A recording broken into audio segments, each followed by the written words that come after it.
এই ভিডিওটিতে আমরা উইথ ক্লোজের বোর্ড কোয়েশ্চেন সলভ করব এবং অভিনব একটা পদ্ধতিতে সলভ করব। দেখো, প্রতিটা উত্তরের নিচে কিন্তু আমরা কেন সেই উত্তরটা হলো সেটা দেখব এই বোর্ড কোয়েশ্চেনগুলোর অ্যান্সারে। এবং এর আগের ভিডিওটিতে কিন্তু আমরা আরও কয়েকটা বোর্ড কোয়েশ্চেন সলভ করেছিলাম। তোমরা চাইলে ওই ভিডিওটা দেখে নিতে পারো, ডেসক্রিপশনে লিঙ্ক আছে। এবং তার আগে আরও একটা ভিডিওতে আমরা এই যে ১ নং এর মধ্যে কোন কোন রুলসগুলো আসে যেগুলো পড়লে তুমি এটা খুব সহজেই দিতে পারবে সেগুলো নিয়েও আলোচনা করেছিলাম। তোমরা চাইলে ওই ভিডিওটাও দেখে নিতে পারো, ডেসক্রিপশনে লিঙ্ক দেওয়া আছে। এই ভিডিওটিতে আমরা মূলত 3টা বোর্ড কোয়েশ্চেন সলভ করব, কোয়েশ্চেন 4, 5 এবং 6 এর মধ্যে। এবং তোমাদেরকে এখানে আমরা আরও 16টা প্রশ্ন অতিরিক্ত দিয়ে দেব এরকম সলভ করেই, অর্থাৎ 20টা মোট প্রশ্ন থাকবে এখানে, যেটার ডকুমেন্টের লিঙ্কটাও আমরা ডেসক্রিপশনের মধ্যে দিয়ে দিব। তোমরা এই ভিডিওটা দেখার পরে সেটা দেখে নিতে পারো। তাহলে এখান থেকে তোমাদেরকে 10-এ 10 পাওয়া আর কেউ আটকাতে পারবে না। কোয়েশ্চেন পেপারটা হাতে আসার পর প্রথমেই তোমরা এখানে যেই ওয়ার্ডগুলো দেওয়া থাকবে অপশনে, ওই ওয়ার্ডগুলো খুব ভালো করে পড়বে, এরপর এই টেক্সটের মধ্যে যাবে। তো চলো আমরা শুরু করি। ফার্স্ট যেই লাইনটা সেটা হলো adolescence or puberty is a period after childhood. কৈশোর বা বয়ঃসন্ধি হলো শৈশব পরবর্তী একটি সময়। During this period physical and mental growth of boys and girls is so rapid that they need proper amount of nutritious food. এই সময়ে ছেলেমেয়েদের শারীরিক ও মানসিক বৃদ্ধি এত দ্রুত হয় যে তাদের সঠিক পরিমাণে পুষ্টিকর খাবারের প্রয়োজন হয়। এখানে এ নাম্বারটা কেন হলো? বৃদ্ধি বোঝাতে গ্রোয়ের নাউন রূপ গ্রোথ বসেছে। এখানে দেখো আমাদের যে ওয়ার্ডটা দেওয়া ছিল, এই যে এখানে আছে হলো গ্রো। তো গ্রো থেকে আমাদেরকে কিন্তু গ্রোথ বানাতে হবে, নাউন ফর্ম বানাতে হবে। গ্রো মানে হলো বাড়া, এটা একটা ভার্ব যেটাকে আমাদের এখানে নাউন বানাতে হবে, সেই কারণে আমরা এখানে এটাকে গ্রোথ করব। এরপর বয়ঃসন্ধিতে পরিবর্তন খুব দ্রুত হয়, তাই র্যাপিড, এই যে এখানে যে র্যাপিড ওয়ার্ডটা, সেই র্যাপিড ওয়ার্ডটা এখানে বসেছে যেহেতু দ্রুত পরিবর্তন হয় সেটা বোঝাতে। এরপর খাবারের গুণাগুণ বোঝাতে নাউন, ফুডের আগে অ্যাডজেক্টিভ হিসাবে নিউট্রিশাস বা পুষ্টিকর এই শব্দটি বসেছে। এখানে দেখো আমাদেরকে দেওয়া ছিল হলো নিউট্রিশন, 2টা নিউট্রিশন আছে, এখানে একটা, এখানে একটা। এখান থেকে যে কোনো একটা আমরা এখানে বসাচ্ছি। নিউট্রিশন থেকে নিউট্রিশাস, কারণ এটাকে আমাদের অ্যাডজেক্টিভ বানাতে হবে, সেজন্য আমরা এটা ফর্মটা পরিবর্তন করেছি অর্থটা ঠিক রাখার জন্য। এরপর but many boys and girls are not aware of this fact. কিন্তু অনেক ছেলে মেয়ে এই বিষয়ে সচেতন নয়। সচেতন বোঝাতে অ্যাডজেক্টিভ হিসেবে অ্যাওয়ার বসেছে। অ্যাওয়ার অফ একটি প্রচলিত গ্রুপ ভার্ব, এটা আমরা প্রায়ই জানি যে অ্যাওয়ারের সাথে অফ বসে অলওয়েজ। তো এখানে অর্থ ঠিক রাখতে গিয়ে এবং অফের সাথে মিল রেখে আমরা কিন্তু অ্যাওয়ারটা ইউজ করেছি। এখানে তোমাদের এটা সলভ করতে গেলে সবচেয়ে বেশি যেটা হেল্প করবে সেটা হলো অর্থ বোঝা। কিছুটা হলেও এখানে অর্থটা বোঝার চেষ্টা করতে হবে, তাহলে কিন্তু এখানে 10-এ 10 তুমি অবশ্যই পাবে, এত কঠিন কিছু না এটা। এরপর so often they suffer from malnutrition which hampers their normal growth. তাই প্রায়ই তারা অপুষ্টিতে ভোগে যা তাদের স্বাভাবিক বৃদ্ধিতে বাধা দেয়। এখানে ই নাম্বারে পুষ্টিহীনতা বোঝাতে ম্যালনিউট্রিশন বসেছে। এরপর স্বাভাবিক বৃদ্ধি বোঝাতে অ্যাডজেক্টিভ হিসেবে নর্মাল বসেছে। আর এখানে দেখো যেই ম্যালনিউট্রিশনটা, আমাদের যে ওয়ার্ডগুলো ছিল এখানে কিন্তু ম্যালনিউট্রিশন সরাসরি দেয়া আছে, তাই আমরা এটাই বসালাম এখানে অর্থটা ঠিক রাখতে গিয়ে। এরপর even some parents do not have the ability to provide their children with the nutrition they need. এমনকি কিছু বাবা মায়ের তাদের সন্তানদের প্রয়োজনীয় পুষ্টি সরবরাহ করার সামর্থ্য নেই। এখানে জি নাম্বারে সামর্থ্য বা ক্ষমতা বোঝাতে অ্যাবিলিটিটা ইউজ করা হয়েছে এই জায়গাতে। তারপর প্রয়োজনীয় পুষ্টি বোঝাতে নিউট্রিশন বসেছে এইখানে। এরপর sometimes it happens due to the parents's reluctance, unawareness or illiteracy. মাঝে মাঝে এটি বাবা মায়ের অনিচ্ছা, অসচেতনতা বা নিরক্ষরতার কারণে ঘটে থাকে। কারণে বোঝাতে ফ্রেজ হিসেবে ডিউ টু বসেছে।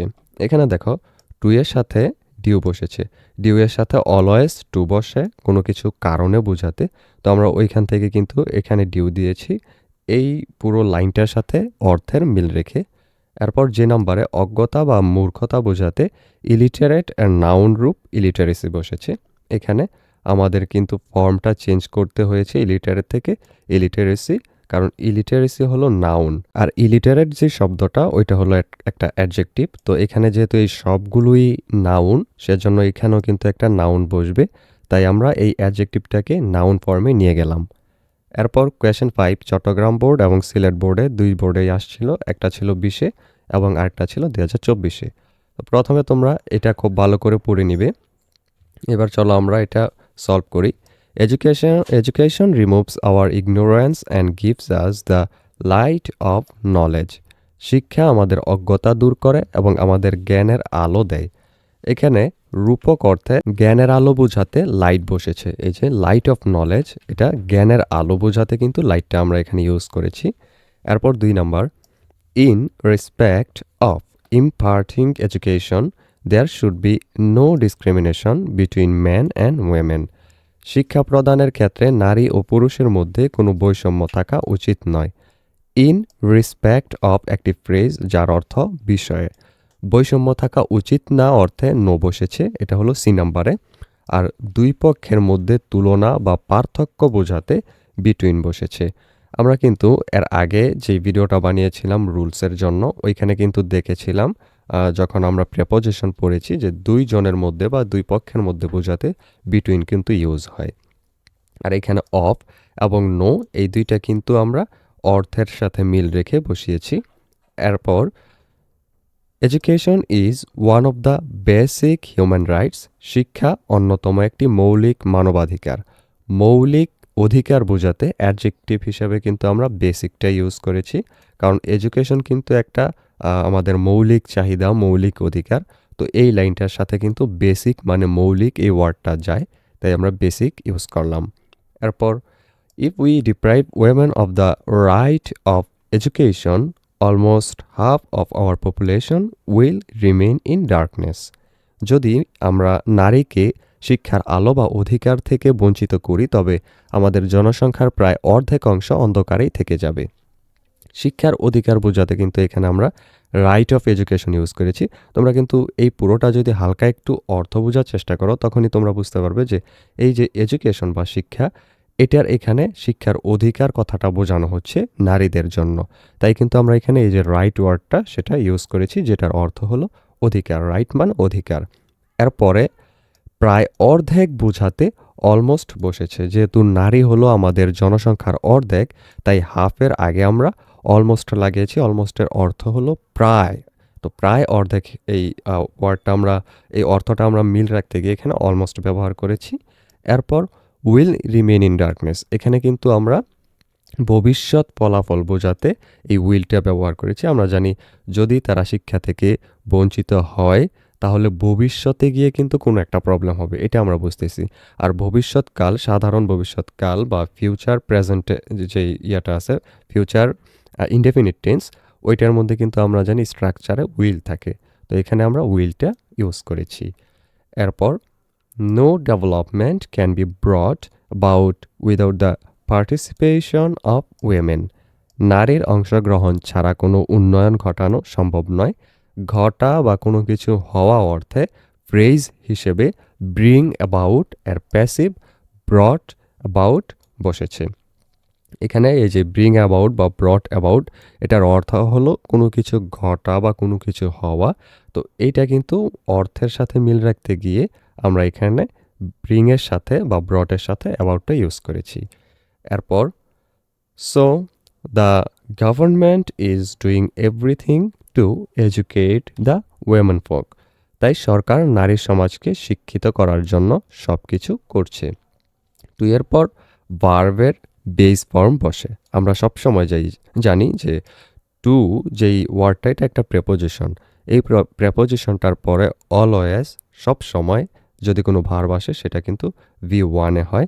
তাই আমরা এডুকেট এখানে ইউজ করেছি, এবং এটা এডুকেটটা ওয়ার্ডটাই এখানে ইউজ করার কারণ হলো এই যে পুরো লাইনটা, সেটার সাথে অর্থের মিল রাখতে গেলে আমাদের এই ওয়ার্ডটা ইউজ করলে কিন্তু সর্বাধিক অর্থ মিল থাকে, তাই আমরা এখানে এডুকেট ইউজ করেছি।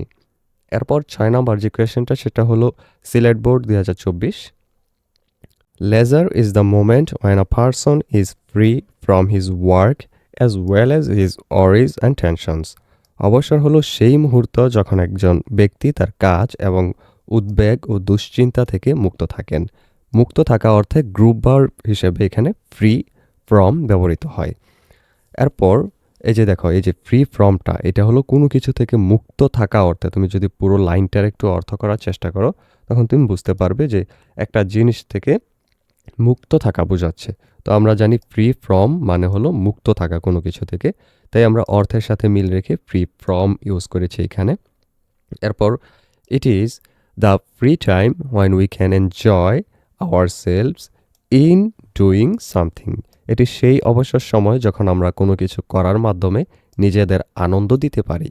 বি নাম্বারে নির্দিষ্ট সময় বোঝাতে আর্টিকেল দা বসেছে। তো আমরা এখানে যেহেতু একটা নির্দিষ্ট সময় বোঝাচ্ছি, অবসর সময়টাকে বোঝাচ্ছি, ফ্রি টাইমটাকে, সেজন্য কিন্তু আমরা এখানে দা ইউজ করেছি। তোমরা কিন্তু আর্টিকেল যদি পড়ে থাকো, আমাদের কিন্তু আগের ভিডিওটাতে আমরা এটা আলোচনা করেছিলাম যে নির্দিষ্ট করে কিছু বোঝাতে দা ইউজ করা হয়। তোমরা চাইলে ওইটা দেখে নিতে পারো, তাহলে এটা খুব ক্লিয়ার হয়ে যাবে। এরপর সি নাম্বারে যেটা বসছে ইন, কোনো কিছুর মাধ্যমে বোঝাতে প্রেপোজিশন ইন এখানে বসেছে। এই যে ইন ডুইং সামথিং, কোনো কিছু করার মাধ্যমে। তো ইন এটা কোনো কিছু করার মাধ্যমের যে অর্থটা প্রকাশ করার জন্য ব্যবহার করা হয়েছে এখানে। এরপর 3 number, so leisure is pleasure but it is not wasting time in idleness. তাই অবসর মানে হলো আনন্দ, কিন্তু এটি অলসতায় সময় নষ্ট করা নয়। অলসতা বোঝাতে এখানে আইডিয়ালের নাউন রূপ আইডিয়ালনেস বসেছে। এখানে কিন্তু আমাদেরকে এই যে ফর্মটা আইডিয়াল ছিল, এই আইডিয়ালটাকে আমরা আইডিয়ালনেসে পরিণত করেছি নাউন ফর্মে নেওয়ার জন্য। তাহলে এই যে পুরো লাইনটা, এটার অর্থটা কিন্তু আমাদের ঠিক থাকে। এরপর 4 number, in fact leisure and labour are complementary. প্রকৃতপক্ষে অবসর এবং শ্রম একে অপরের পরিপূরক। কেন হলো এটা?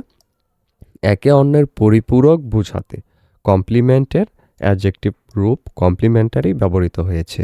আমাদেরকে কিন্তু বক্সের মধ্যে ওয়ার্ডটা দেওয়া ছিল কমপ্লিমেন্ট, ওইটাকে কিন্তু আমরা অ্যাডজেক্টিভ রূপ কমপ্লিমেন্টারিতে ইউজ করেছি বাক্যের অর্থটা ঠিক রাখতে গিয়ে।